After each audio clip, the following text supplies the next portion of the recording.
Good evening, everyone, and thank you so much for joining us tonight for our Black History Awareness Month, celebrating the theme of Black health and wellness. It is such an honor and pleasure to introduce our speaker and facilitator for tonight, Lauren Ludlow. She is a licensed clinical therapist, consultant, and strategist with expertise in workplace emotional well-being and resilience. Lauren has spent the past decade in the nonprofit sector in higher education, equipping organizations with strategies to engage with their communities and grow while creating cultures that lead organizational and individual thriving. She received her Master's of Science in Social Administration from Case Western Reserve University in 2015 with a concentration in community practice for social change. She has worked in direct service roles in social services and as a supervisor, trainer, program manager, and director in public health and higher education. Lauren founded Clarity and Compassion Counseling and Coaching to equip individuals and businesses with tools for growing and achieving ambitious goals while maintaining a sustainable focus on emotional well-being. Thank you so much, Lauren, for being here with us tonight, and the floor is all yours. I am so happy to be here with all of you and just grateful to be able to share this information on how we can take practical steps for building our resilience. These are things that I just absolutely love to talk about. So I'm going to jump right into sharing with you so we can get this information out there.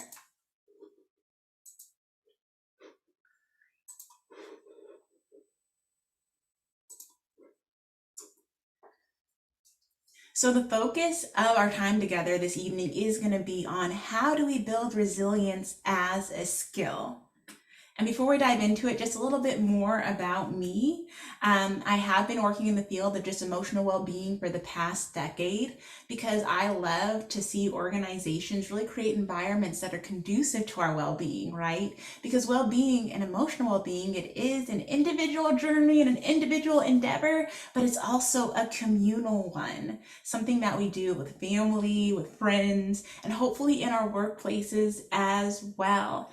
I'm originally from Los Angeles. That's what the LA stands for, Los Angeles, California. But now I live in the Central Valley of California. And just some fun things about me, I love arts and crafts and coffee. So if those are things that you love too, those are some things that we have in common. So I want you all to take a moment to do a little bit of a personal inventory, right? If you want to, you can break out a piece of paper and a pen, or you can just do a little bit of a mental inventory instead. But I want you to give yourself 1 point for each of the following items that you've experienced in the past week, just week alone, right? So give yourself a point if in the past week you've had a really tough conversation with a client or a patient or a supervisor or a colleague. And then give yourself another point if you've had a loved one who's going through a tough time turn to you for support. Give yourself another point if you heard or saw a disturbing story on the news.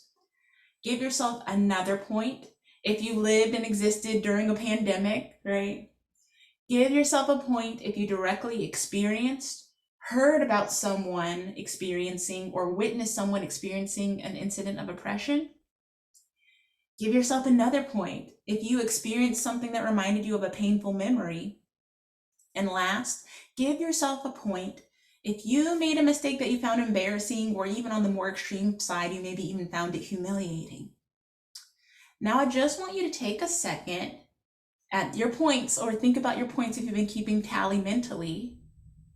And just know, if you have 3 points, if you have even 3 points, right? And I bet there are many of you who have more than 3 points, but if you have even 3 points, that's enough to create a really significant stress load for you in the past week. And I bet there are some of you who have 4 points or 5 points, right? There might be some of you that gave yourself a point for each of these things. But these are some of the ways that stress and different forms of stress start to creep into our lives just through normal day-to-day life. So what we're going to learn today is, how do we really define chronic and traumatic stress? How do they show up in our lives? What is resilience and how do we build it? We're going to learn somatic strategies, so body-based strategies, and cognitive strategies or thinking-based strategies. with communal strategies woven throughout for building our resilience. And I just want to note up front, make sure you're taking breaks, right? This is a emotional well-being workshop. So take the breaks you need, get up and move, take care of whatever needs you might have. Also, feel free to drop comments or questions in the chat if you're able to. And if you'd like to right now, I'd love for you to drop in the chat something that maybe you're excited about learning. So go ahead and feel free to share that. That way I can make sure that I'm able to cover and maybe touch on those things as we kind of continue to interact together. So I want to define our terms to make sure that we're all starting off from a similar place of understanding. So the first term we're going to take a look at is chronic stress. So chronic stress is really that feeling, sensation, and experience of pressure or being overwhelmed that lasts over an extended period of time. So the chronic is what makes chronic stress. It's enduring, it's lasting over an extended period of time with not a lot of let up. Traumatic stress is the physical, mental, emotional, and even spiritual impact of an experience we find threatening or significantly disturbing. So chronic stress and traumatic stress are two of the types of stress that have the most kind of profound negative impacts on us. And there's a couple of ways that chronic and traumatic stress build up. One is kind of the dump truck method. So we might have a painful experience, like a sudden crisis or tragedy, where it feels like all of this stress is getting dumped on us at one time. But another way that chronic and traumatic stress can build up is like grains of sand collecting in a desert. So the dump truck method, it can be kind of easier to identify that a bunch of stress is coming to our life. With the grains of sand method, it's almost like that inventory exercise we did at the beginning. It's these small incidents of stress that are just accumulating until we're carrying this heavy load of stress that we even found it hard to identify because it built up slowly over time, but it's having a profound effect, just like those grains of sand collecting to form a whole desert of stress. Now, chronic stress and traumatic stress can be huge major contributors to burnout. Burnout has three components. It's emotional exhaustion. So just feeling like, oh, we're drained. We don't have emotional energy left, right? Also, cynicism and depersonalization. So we start to experience emotional exhaustion. We feel really drained. And so what we do is we try to distance ourselves from the things that are causing that sense of emotional exhaustion, which could be our job, which could be our other occupations, like, maybe caring for loved ones. But whatever it is that's bringing that stress or is the source of that stress at all, we start to push it away, depersonalize. Maybe we get cynical, right? But this is just a response to burnout. And the last piece of burnout is inefficacy and reduced personal accomplishment. So we stop showing up, we stop performing, we stop functioning like we're used to showing up, performing, and functioning. Now, stress, especially chronic stress and traumatic stress, they add to our emotional load, which really accelerates the process of emotional exhaustion. And repeated and unaddressed stress at work makes us an essential protection, especially in the workplace. So if we're experiencing a lot of stress at work, the cynicism, the depersonalizing, that's our way of creating a barrier to try to protect ourselves from additional stress. And then when it comes to inefficacy and reduced personal accomplishments, organizations can really create traumatic or chronic stress depending on how they respond to it. So if we're going through a period of burnout, if we're not showing up how we usually show up, if we're not operating how we usually operate, if we're in a caring environment, that can actually help us relieve our stress. But if we're getting the response of, why aren't you doing this? Why aren't you doing that? You usually act like this, you usually act like that. It can actually increase our experience of traumatic or chronic stress. So to kind of help us to more deeply understand the weight of chronic or traumatic stress, I invite you wherever you are to kind of lift your hand up right below eye level, right? Not completely blocking your eyes, but lift your hand up right below eye level.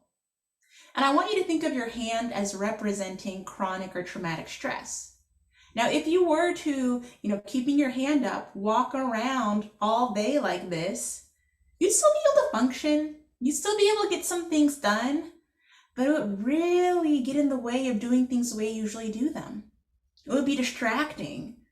You might feel a little bit irritable or bothered because you've got something blocking your vision, right? Over time, holding your hand up like this, or at first holding your hand up like this doesn't feel like much, but over time, your arm starts to get tired. It starts to feel like exhaustion. It starts to feel like wear and tear. If you were to hold your arm up like this for a week, it would start to feel like strain, right?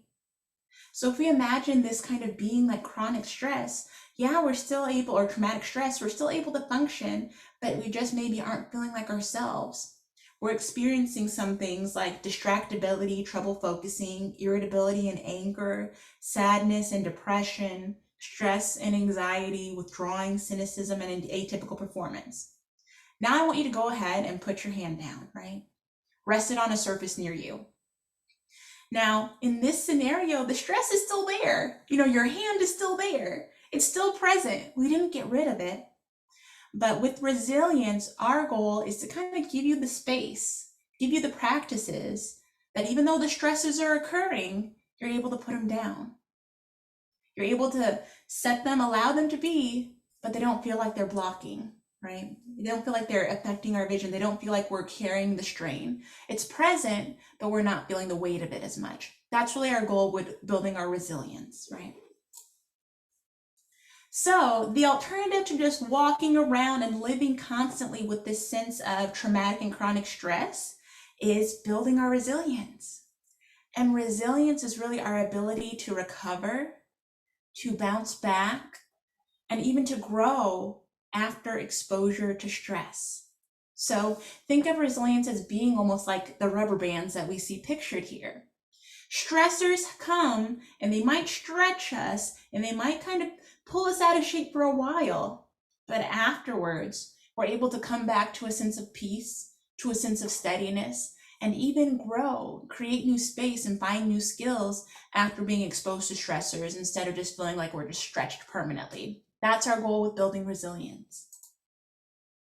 So I want you to think of resilience as being a zone, right? So when we are in our zone of resilience, we can experience high emotions like excitement or even stress or extreme happiness, right? But we're able to come back down to a place of steadiness. And we can experience low emotions like sadness or something really hard and heavy, but we can come back up to a place of steadiness as long as we're in our zone of resilience. When we really start to feel the impacts of stress or some of these more challenging things, it's when we're bumped up or bumped down outside of our zone. When we're feeling so anxious and so stressed out that we're outside of our zone of resilience and we can't bring ourselves back down. Or we get bumped so low down into a sense of sadness or heavy emotions that we can't bring ourselves back up. Now, the thing about our zone of resilience is that it can grow or shrink. So some of the things that expand our zone of resilience, where we're able to really have more space for emotions, are individual and communal practices, which is what we're touching on today. Rest, relaxation, smooth circumstances, like when things are going well and easy breezy, our zone of resilience feels huge. But there are things that shrink our zone of resilience. So stress, neglecting self-care, challenging circumstances, exhaustion, just things not going smoothly can shrink our zone of resilience. So these practices are really oriented around how do we get that zone of resilience wider so that we can experience the ups and downs, the high emotions and the low emotions, and still come back to that place of feeling steady. So how to use these practices? These practices are really meant to build on each other. They're meant to be easy to learn, easy to teach. I encourage you to not only adopt them for yourself, but share them with others. And they should be easy, relatively easy, I might say simple rather than easy, to implement routinely during the course of operations. So they should be able to be integrated into different pockets of your day so that you can practice them sustainably. But they're really meant to build on each other. One of the things that I touch on in all of my trainings is understanding that when it comes to emotional well-being, especially when it comes to our workplaces and where we have our occupations, the basis for emotional well-being, other than practices, it's always going to be an ethic of love, care, and compassion, right? So I do teach about these strategies and these practices for building your individual resilience. But in reality, resilience and emotional well-being, especially in the workplace, has to be built on a foundation of like basic supports. Things like living wages, equitable pay, supportive benefits, those sorts of things, right? And the other layer above that is having foundational supports like robust and sustainable DEI advancement strategies and fair organizational feedback. And then there's growth supports like the practices that we're going to talk about, events, opportunities that encourage and promote holistic well-being. And then at the top is like our fun supports, like our perks, amenities, and trips. The reason that I bring this up is because whenever we're talking about fun supports or we're talking about growth supports, we have to mention that basic and foundational supports are essential, right? And that they cannot be ignored. And as a result of that, we need to know what an ethic of love, care, and compassion can look like in our workplaces and our workspaces. So this looks like everything like listening to feedback and seeking feedback on the part of leadership, identifying if there's feedback that hasn't been acted on, fair process and accountability for growing and improving, practices for making amends, if there's conflict within organizations, and engaging external supports and partnerships to work on these things, right? Then from all of our perspectives, when it comes to our organizations, it's important to note that advocating for ourselves can be resilience building too. So in addition to the practices we're going to discuss, the act of advocating for those things that we need to experience well-being in our workplaces or in our work environments, that can, done in the right way, actually build our resilience too. So I love to bring up this quote by Bell Hooks, that love is a combination of care, commitment, knowledge, responsibility, respect, and trust, right? So all these characteristics, this ethic of love and compassion, can help us to boost our resilience. So when it comes to advocacy as a form of resilience building, it's important for us to get clear on what we want or need, to get communal, figuring out what support do we need in order to ask for what we need from our workplaces, who can help us make this happen, and then also get steady. What supports do we want or need after we're making requests or advocating for ourselves? What are our ideas around timeline, right? And what support will help us persist during that timeline? So these are just things that I think is important to note in all trainings, even though they're not going to be the focus of this one. So we are going to start with our somatic practices or our body-based practices.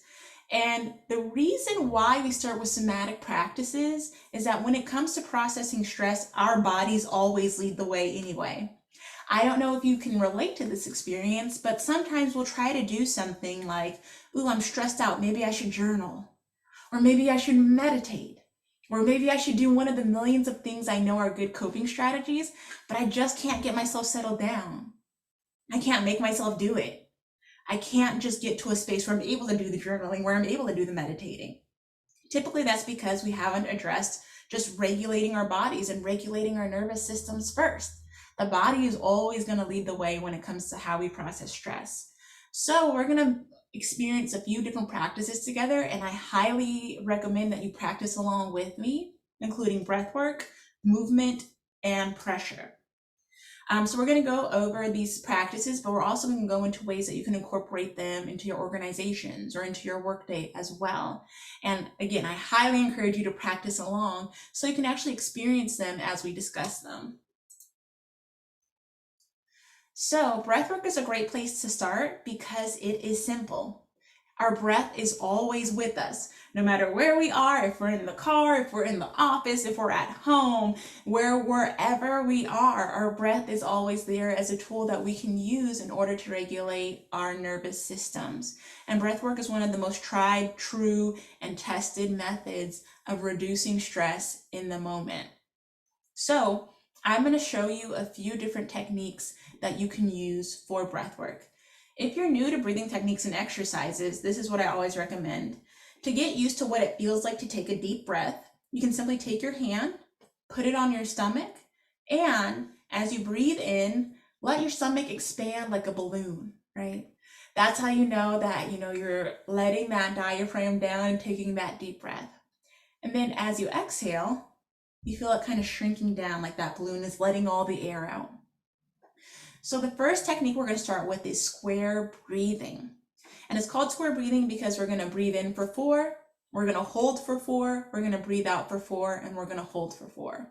So it's simply breathing in for 4, holding for 4, breathing out for 4, and holding for 4. So take a moment and just maybe start by noting how you feel in this moment. What is your mood like?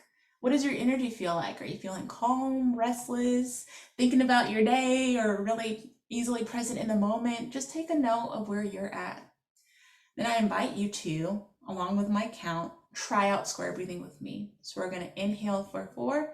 1, 2, 3, 4. Hold. 1, 2, 3, 4. Exhale. 1, 2, 3, 4. Hold. 1, 2, 3, 4. Try once more. Inhale. 1, 2, 3, 4. Hold. 1, 2, 3, 4. Exhale. 1, 2, 3, 4. Hold. 1, 2, 3, 4. Now I just want you to briefly take note of, if we noted how our mood was feeling before, how does our mood feel now? Does it feel the same? That's totally okay if it does, right?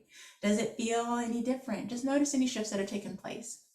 The reason I'm going to show you a few different breathing exercises is that it's okay if you really just don't like one. Not every breathing exercise feels comfortable or good for every person, so I'll give you kind of a menu of options, and then you get to choose which one you enjoyed. So that's why it's important to kind of take a little bit of a note. Now we're going to move to the next one, which is simply hand over heart. So you can take your hand, whichever hand you prefer, put it over your heart, and see if you can just find a heartbeat of some sort, right? And with hand over heart, we're simply going to take 5 deep breaths while paying attention to how that heartbeat feels. So go ahead and find your heartbeat. Then we're going to take 5 deep breaths. Inhale, exhale, inhale, exhale, inhale, exhale, inhale, exhale. One more inhale, exhale. Now take a quick note for that one as well. Did you love it? Did you hate it? Figure out what's working for you. The third one that we're going to explore is a short inhale and long exhale. For this one, we're going to inhale for 3 counts and we're going to exhale for 5, right? So again, you put your hand on your stomach if you want some help, just kind of remembering to take those deep breaths, but we're going to inhale for 3. 1, 2, 3. Exhale. 1, 2, 3, 4, 5. One more time. Inhale. 1, 2, 3. Exhale. 1, 2, 3, 4, 5. All right.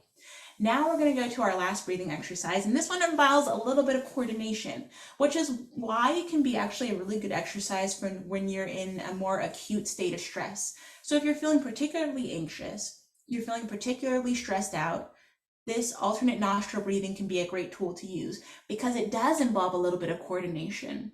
And while coordination doesn't seem like a big deal, it is distracting for our minds. It does require some level of focus, and distraction and focus can be very powerful when we're feeling really, really anxious. It takes us out of maybe whatever thoughts and emotions are really triggering the anxiety, and it brings us back into the present moment and what we're doing with our bodies. So with alternate nostril breathing, I'm going to raise up my right hand. You can pick whichever hand you'd like. And I'm going to take my index finger and my middle finger, and I'm going to put them on my forehead, right? So index and middle finger on your forehead.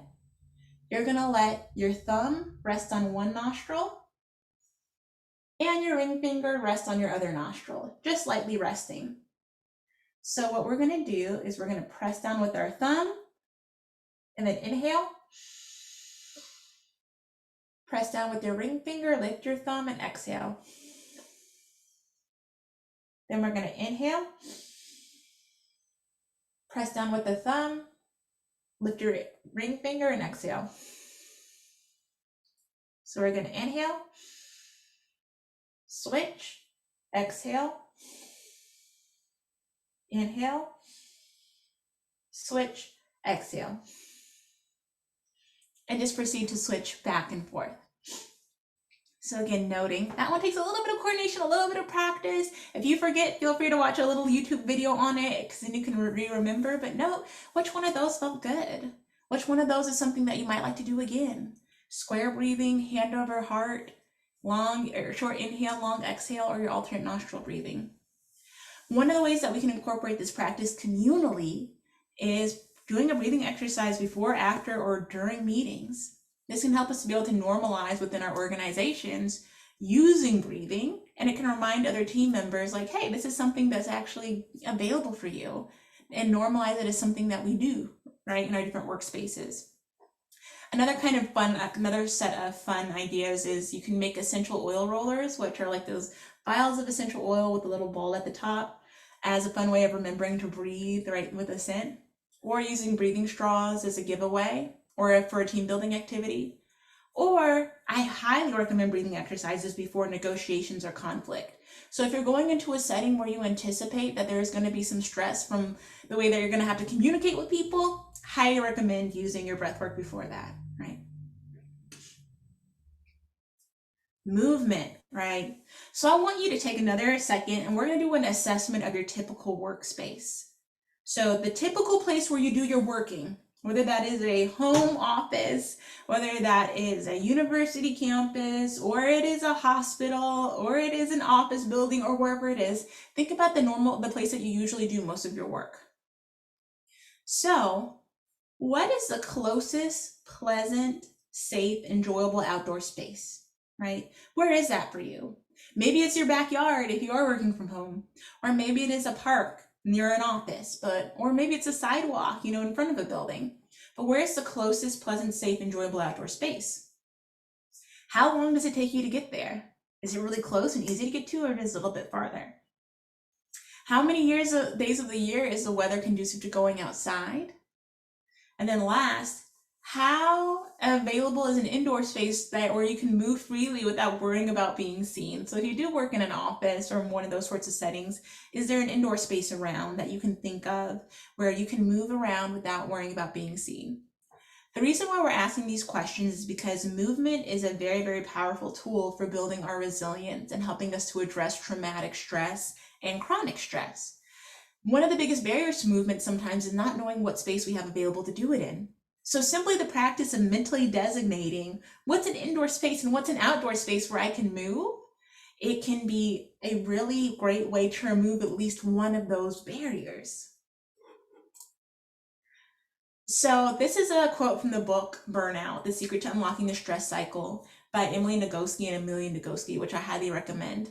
But it does kind of an explanation of why movement is such a powerful tool for being able to help us to build our resilience and work through stress. So when you're being chased by a lion, right, what do? You run. When you're stressed out by the bureaucracy and hassle of living in the 21st century, what do? You run or swim or dance around your living room to singing along to Beyonce, or, pick your favorite artist, or you sweat it out in a Zumba class, right? So really using movement to escape from or recover from stressful situations is something that is almost baked into our being, baked into our DNA. In addition to bringing us, the benefits to our physical health, really movement regularly, specifically 20 to 30 minutes of movement a day, is one of the most powerful tools we have for addressing stress. And I say movement very specifically because movement doesn't necessarily have to look like specifically exercising. You don't necessarily have to be in the gym unless you love that, right? Movement can take so many forms, but it's that 20 to 30 minutes on an almost daily basis that helps us to build our resilience by helping us to process stress. So one of the things that we need for regular movement throughout our day, especially during our workday, is we need space, time, and permission. The more you have, the less you have of one, the more you need of the other two. So the recipe is you need some space, sometimes some permission. So if you don't have as much space readily available for you to move around, anticipate that you might need to carve out some more time if possible for movement, especially during your workday, right? If you don't have as much time, then Yeah, a nearby space is going to be really important, or it's going to be really important that your, work environment is one where people know you're going to be doing some movement. So, where people know and are okay with like, okay, I'm going to at least walk back up and down the hallway back and forth, right? And if you have less permission, like you don't have a team or you don't have a work environment that's really big on incorporating movement into your workday, then it's helpful to have more time and space. So to know where are the spaces you can go to move by yourself individually, or to give yourself more time for that movement. So like I said, movement doesn't always need to, at least for the purposes of stress relief and stress reduction and building our resilience, it doesn't have to always look like getting in the gym, right? Walking in place, jumping rope, having a, trampoline, like a little even mini one, right? Those are always moving. Breathing and stretching. So something as simple as inhaling and raising your hands above your head, exhaling and lowering your hands, right? Just doing that over and over again a few times, that's movement. Dancing is movement, and even shaking is movement. Let me explain what I mean by that. Traditionally, we have thought of shaking as being like a bad thing.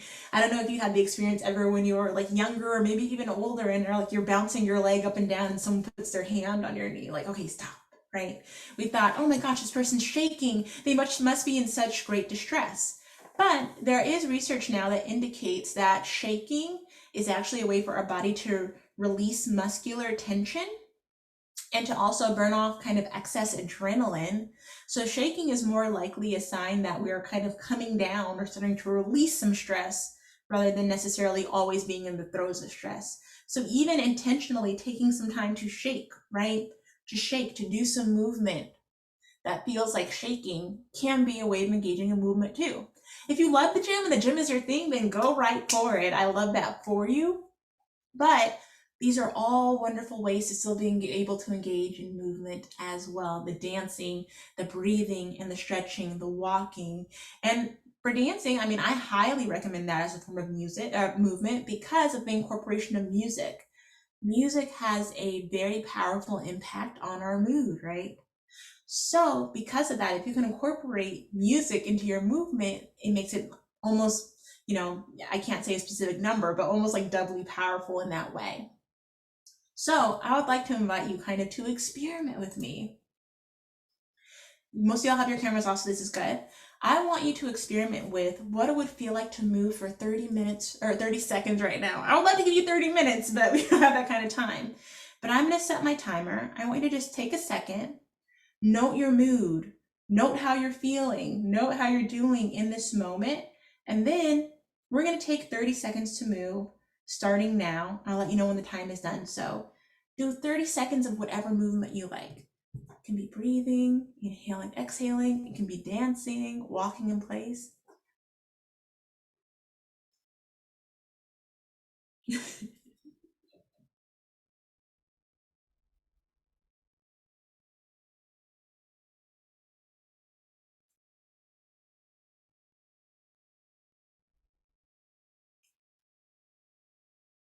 All right.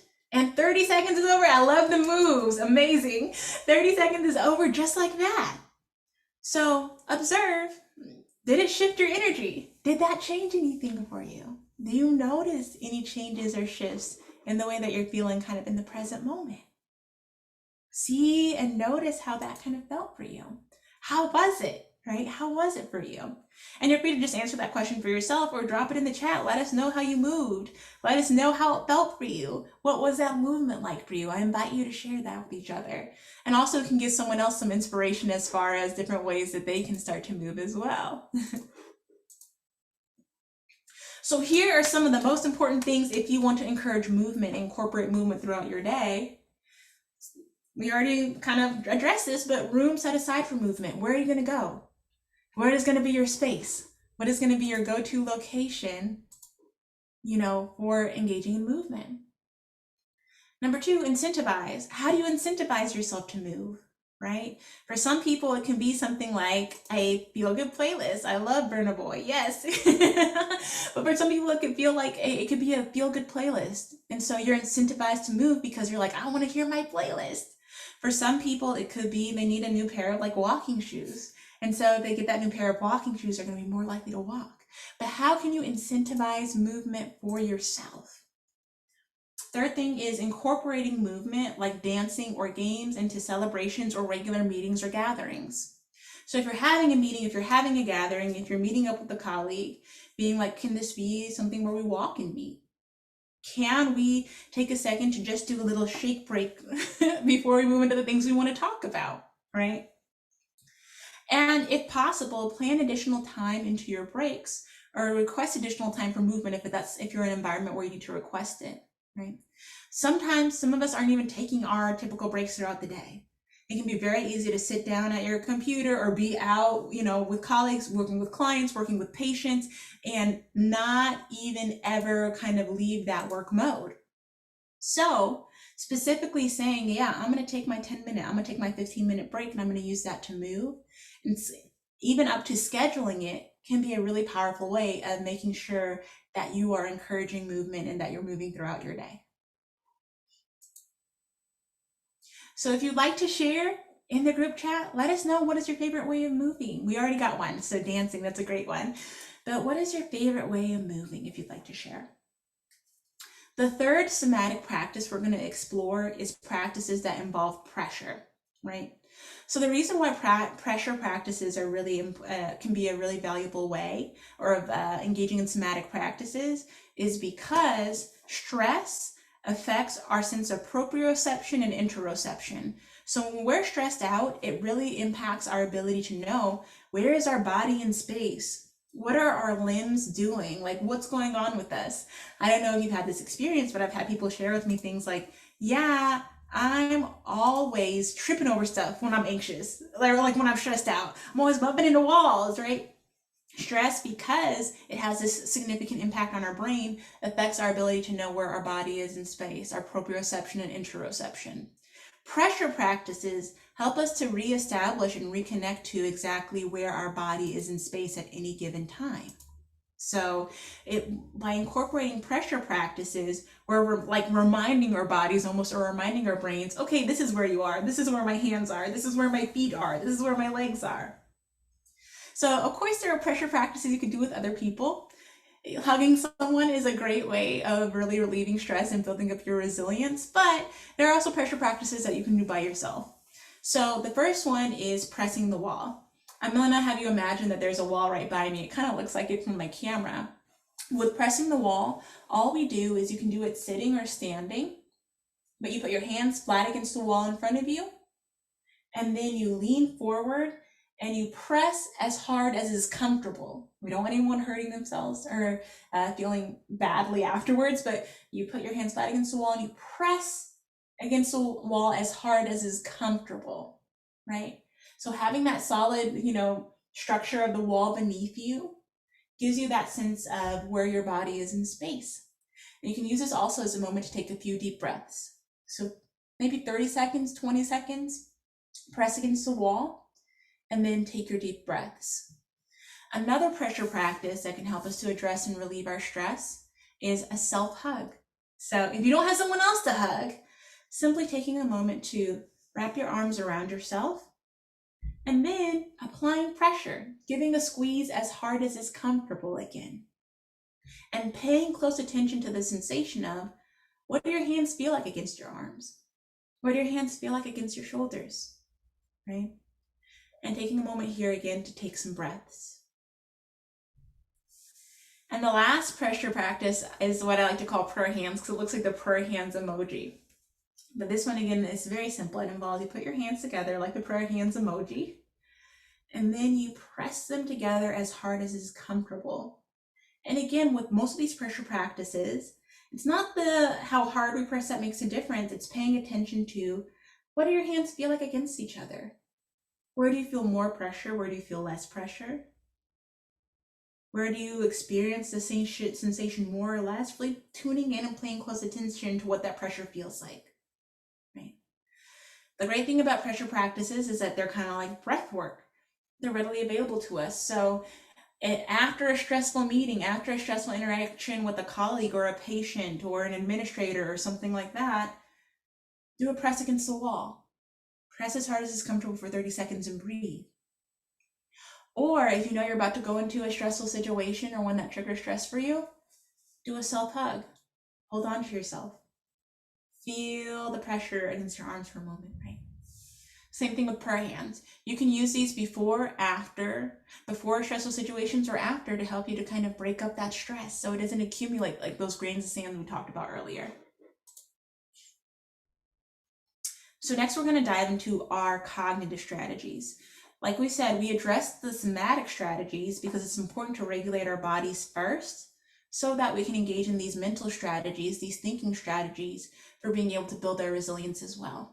So the two we're going to touch on are self-compassion and turning insurmountable obstacles into engaging challenges.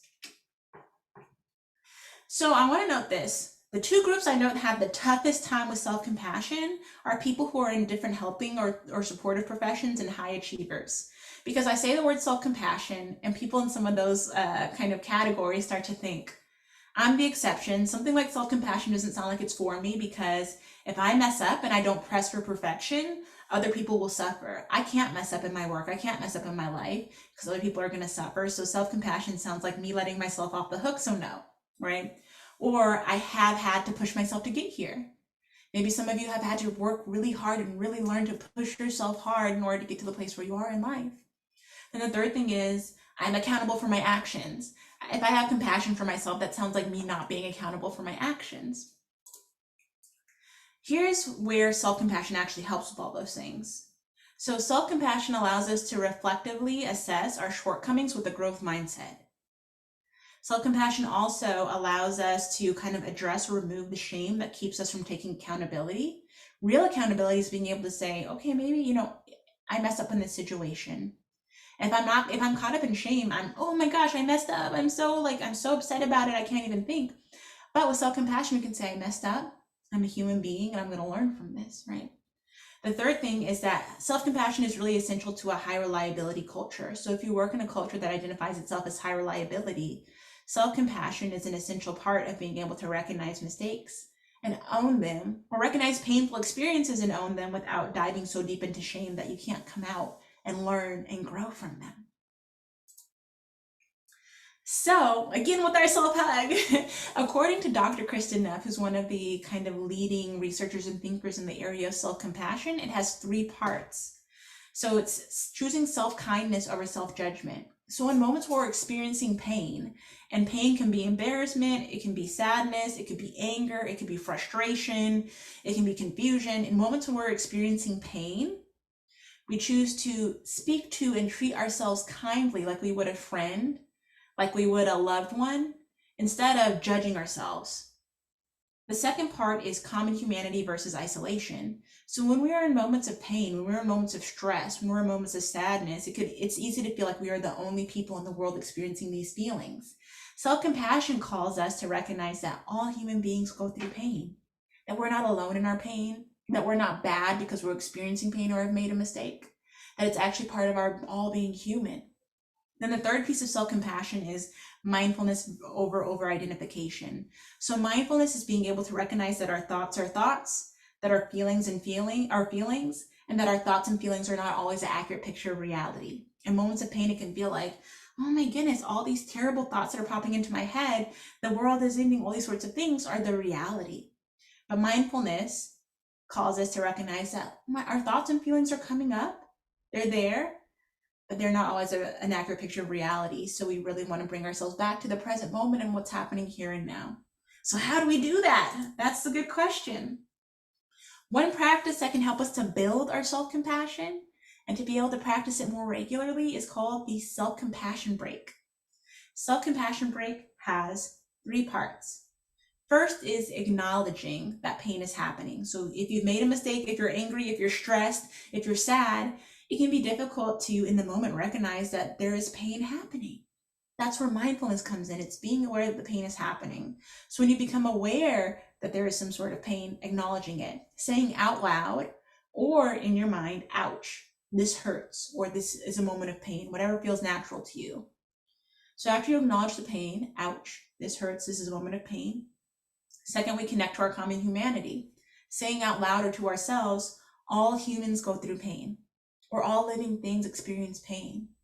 tapping into that communal nature that's so important to many of us. And the third thing is determining how you want to respond to yourself in this moment of pain. So this can sound like, may I be kind and gentle to myself in this moment? Or may I show myself love and care in this moment? So I invite you to put those pieces together with me. I'm going to say it out loud, but I invite you to say it out loud in your space if you feel comfortable, or to yourself, using whatever words feel natural for you. So first we acknowledge the pain. Ouch. Then comes common humanity. All human beings go through pain. And the third thing is we determine how we want to respond. May I treat myself with love and kindness in this moment? Doing that as a regular practice when we go through painful moments helps us to, over time, build the habit and the practice of self-compassion. So it's simple. It's just a 3-part phrase, but practice over time, it changes the way that we respond to ourselves when we're going through stress and pain and difficult emotions, so that we can give ourselves compassion instead of piling on the shame, which creates more stress. Self-compassion can also look like regular practices, like recognizing that you don't have a separate tank of energy for professional and personal. You're one person, and setting your kind of goals accordingly. So if you have a lot going on in one area, recognizing it's going to impact your energy in another area, and that doesn't make you flawed or anything like that. Treating ourselves with that kindness. So that could look like simplifying, delegating, asking for support, especially when things are demanding in one setting. Another way this could look is expecting that recovering from a tough situation will take time. So not always expecting yourself to bounce back immediately from the challenges that come your way, to be able to say all human beings go through pain. And so I'm going to treat myself with kindness. I'm going to give myself some time to rest, right? And then the third thing is self-compassion can look like using your experiences and mistakes to grow, to anticipate that there are opportunities for growth and not just signs that you're forever stuck in some sort of imperfection. These are all ways that self-compassion can look. And one powerful communal practice for encouraging self-compassion is learning circles. So these are things that I'll facilitate for organizations in the beginning, but organizations can implement them on their own, or they learn to practice them on their own over time. But these are regular opportunities for people to come together and present challenges, learning opportunities, or moments when they feel that they fell short. And it has 3 purposes. So we traditionally have kind of meetings like this in our workplace. What makes learning circles unique is that you go through a 3-step process. Someone shares an experience, a challenge, something they felt was hard, a mistake. And the first round is just empathy. Everyone says, oh, I can relate, or shares how they can relate, or they provide empathy for that person. I can see how that would be really hard for you. The second round after that is affirmation, saying, thank you for sharing that. I'm glad you at least responded in this way. I'm, giving that person, helping to build them up. And then third comes the shared learning, right? So saying, hey, did you think about doing it this way differently? This is how maybe we can experience this differently. This is how we can do this differently. This is a recommendation I have. But you start with the empathy, then the affirmation, and then the learning, because that's how self-compassion works too. We start with kindness. We start with mindfulness. We start with recognizing our common humanity, and then we have the space to learn and grow instead of letting the stress just pile up on us. Now for the second strategy, I want you to imagine for a moment that I invite you over to play a board game. I tell you, this board game is super easy. You're gonna have such an easy time with it, right? Then I break out the board game and I'm explaining it to you for an hour or an hour and a half. And the instructions are complicated and you don't get it and it's taking forever to learn how to play. Imagine the feelings you'd be feeling. Probably frustration, probably anger, probably irritation with me because I said it was gonna be easy. Now imagine instead I invite you over to play a board game and I say, look, this board game is gonna be really hard to learn, but it's gonna be so fun once you learn how to play it. Like it's gonna be tough to learn, it's gonna take a while, but we're gonna have a good time once you learn how to play it, and here's some snacks and I'm gonna explain it all to you. It might be the same board game, the same level of difficulty, but in that second scenario, you're not gonna feel as frustrated probably. You're not gonna feel as angry about it. You'll be enjoying the snacks, you'll be ready to listen to me explain. That's where our second cognitive strategy comes into play. So moving from inconvenient or overwhelming obstacle to an engaging challenge. Our experience of stress and burnout is directly tied to our beliefs about how hard something should be and how much energy it should require. So our experience of stress is really tied to our expectations for how difficult or challenging something should be and how much time it should take us. That's why if we're driving to the grocery store and we thought it would take 10 minutes and it takes 30, we're frustrated. But we're not frustrated if we're driving on a road trip for hours because we knew it would take hours. So if there are situations in which we can't make something easier, we can't take the challenge and in some way simplify it, because that should always be our first strategy. If we can simplify it or make it easier, great. But if we're in some situation where we can't do that, then an important cognitive strategy is to adjust our expectations of how hard it is supposed to be, right? To adjust just like with that game example, instead of saying, should be this easy, to allow our minds to say, this is actually meant to be really challenging. And here's how we can do it. So one possible way of doing this is what I call the 50% standard. So if something is taking a lot more time than we thought it would take, and we're finding that this is happening on a repeated basis, one strategy we could use to reduce our sense of stress and frustration is adding on 50% more time than we thought, right? So if we thought this task would take like 1 hour, but it keeps taking longer and it keeps being frustrating to us, then we just add on 50%. Say, I'm going to anticipate this is actually going to take 90 minutes. One of the important things about the 50% standard, though, is it's also then important to communicate or plan around those time needs, right? So if we start to observe that a particular task or a particular type of thing is bringing us stress, and then we take the step of planning for 50% more time, we actually have to plan for 50% more time. We have to let people know that's going to take me this long to do, right? It's going to take me this much space to do. I need to plan accordingly. So that's one way that we can really start to address our expectations around how much time and energy something should take. But this is my favorite way. So one of the most powerful things we could do to help our minds adjust to something being more challenging than we anticipated is turning it into specific smaller challenges with milestones for ourselves, right? So thinking about whatever the challenge is, whether it's at work or at home, and say, can this be broken down into smaller challenges, miniature challenges? Is there any way that I've been wanting to grow? Is there any way that I've been wanting to kind of, grow as a human being that this provides an opportunity for me to achieve? Then the third thing is there any way this can help me live into my core values? And I could do a whole session on core values all alone, but core values are those things that matter most to us. They're the things we most want to be. They're the things we most want to see in the world, right? So if we could take a big challenge, break it down into smaller pieces, and identify ways that it could help us grow in ways we were already wanting to grow, or ways that it aligns with helping us live into our core values, then instead of becoming this inconvenient or insurmountable obstacle, it's actually a challenge that engages us because we want to grow in this way, because it aligns with our core values. The next important practice is making sure to celebrate yourself for reaching those milestones, which I'm going to talk about a little bit later. And then planning and anticipating getting a little bit better every day. And this is an example of what this can look like. Like, let's say you're working with a colleague on doing some research on best practices for like a group of hospital administrators, right? You're working on putting this together, and the colleague is unresponsive, they're not very cooperative, and they really seem to have an attitude most of the time. And when they do respond, they're like, hey, let's do a phone call, and it's late. Or they want to do a phone call on your weekend, and those are the times that you reserve for rest. So you thought this was going to be maybe relatively simple, working with a colleague, putting together this research on best practices, but this colleague's a real challenge, right? So the first thing and the way we can apply this is we're going to adjust our expectations around what it's going to be like to work with this colleague.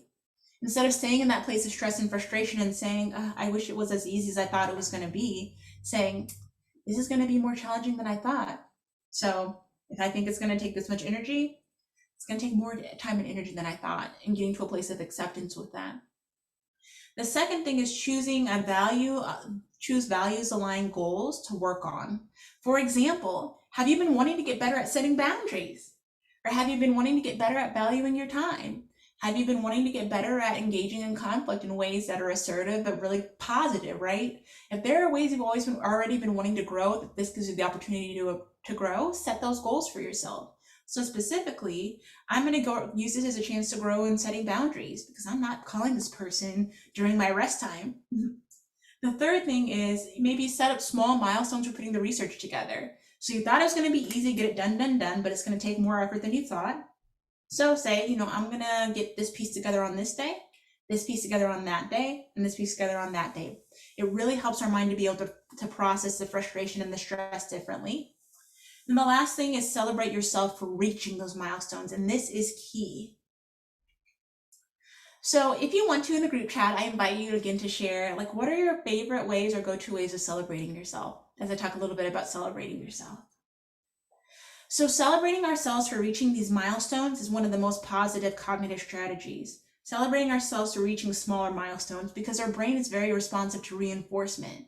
So when we reward ourselves, when we give our minds or bodies something that they like for reaching a small milestone, it tells our minds, do that again, do that again, do that again. So instead of a buildup of stress, we can actually get this positive buildup of like reinforcement that we're giving ourselves, right? So you need 4 ways of celebrating yourself, right? At least 4. I recommend you actually have 2 or 3 in each category, but at least 4 ways of celebrating yourselves. So something free and quick, something free and extended, something that requires investment and is quick, and something that requires investment and is extended. So for free and quick, that could be something like taking a moment and saying, good job, Lauren, I'm so proud of you, right? Or writing yourself a quick post-it note of, I'm so proud of myself for this, right? So that's an example of free and quick. Doesn't cost any money, but that self-acknowledgement. It could be texting a friend who's always great about celebrating with you or recognizing you and saying, hey, I got this done, and letting that friend say, woohoo, right? Those are examples of free and quick. Free and extended could be things like giving yourself extra time for your coffee in the morning in recognition that you accomplished something, right? Or making a cup of your favorite tea at home, taking an extended time for a bath, doing your favorite workout video.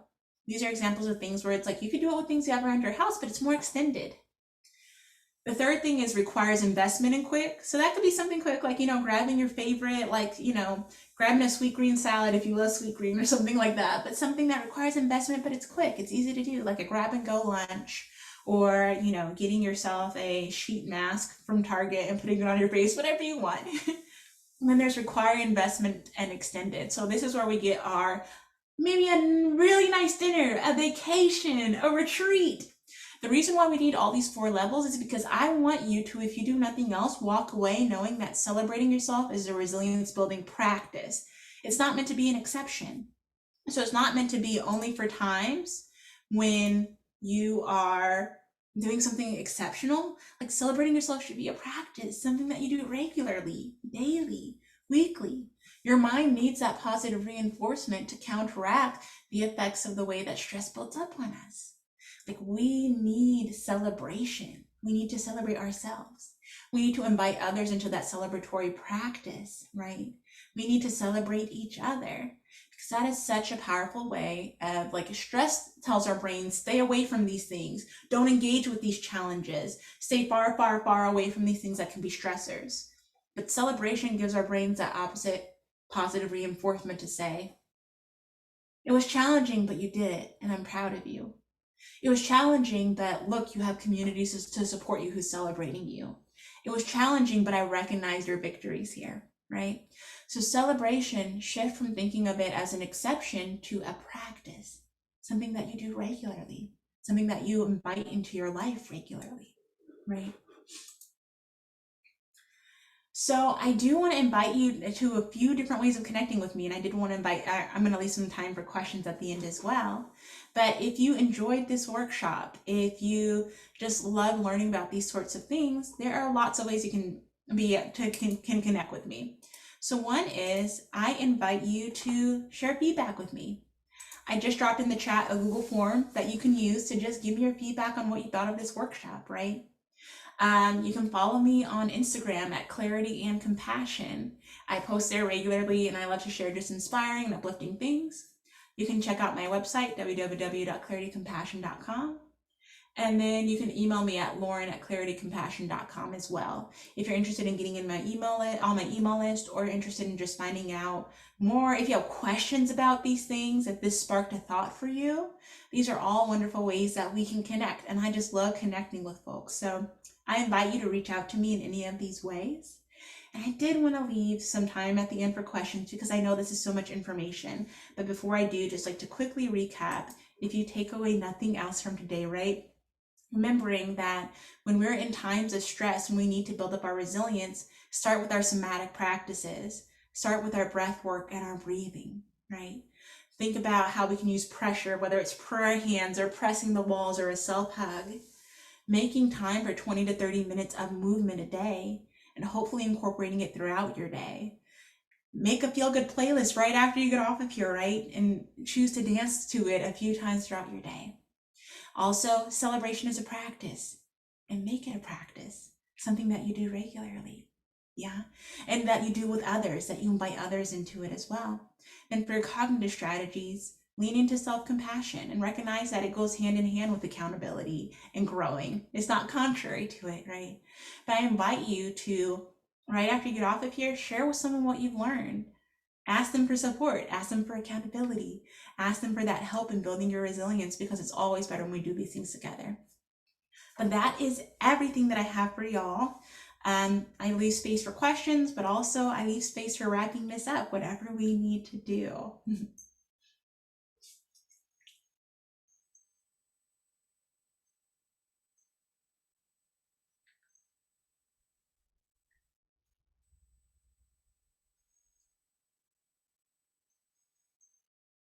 I don't have any questions, but I know for me that in the midst of pandemic and dealing with stress, being a healthcare provider, being a Black Yes, woman in America, I've yes, definitely incorporated a lot more dance parties at my home. yes, It's yes. definitely been a wonderful stress reliever and also balancing and grounding practice that I readily do at home. So I'm grateful for you bringing that up as a validated practice. So thank Oh, of you. course. Like literally, energetic dancing is one of the best things out there. And that's one of the things. You don't have to be concerned about the movement, but just getting the energy out. And I think for us, for people, like for Black people, for people from different communities, like for so many of us, dance is integral to our cultures anyway, right? It's like, so some of these things, like I said earlier, they're already kind of baked into who we are. They're baked into our cultures. They're baked into our practices. We just gotta lean into them.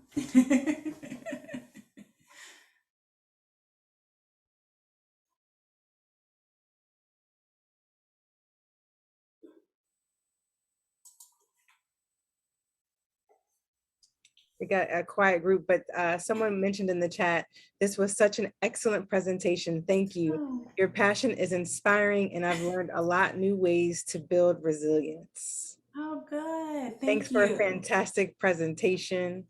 This is a good reminder we need to care for ourselves. Yes, yes, yes.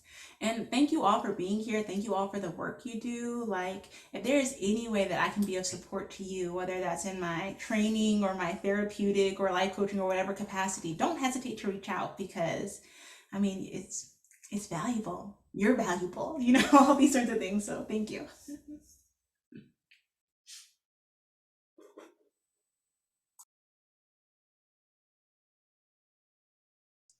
More thanks in the chat. Thank you. This was great. I learned quite a bit, so thank you.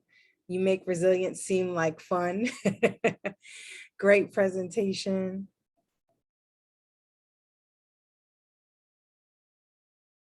Okay, does anyone have any other comments that they'd like to unmute themselves to share?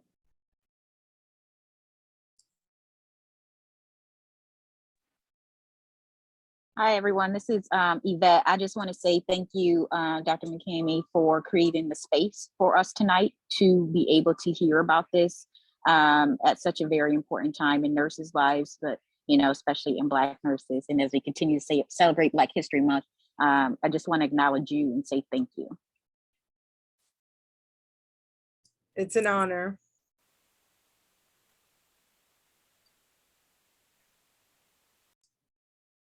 Okay, well, if there isn't anything else, for those that don't know, I am Dr. Danielle McCamey, founder, CEO, and president of DMPs of Color. And we are so grateful for Lauren for an excellent presentation that was packed with so much information. I'm wondering, is the slideshow available that we can send out to the participants, or? I have like a recap sheet that I'll send you that has like all the practices noted that you can share. Excellent, thank you so much.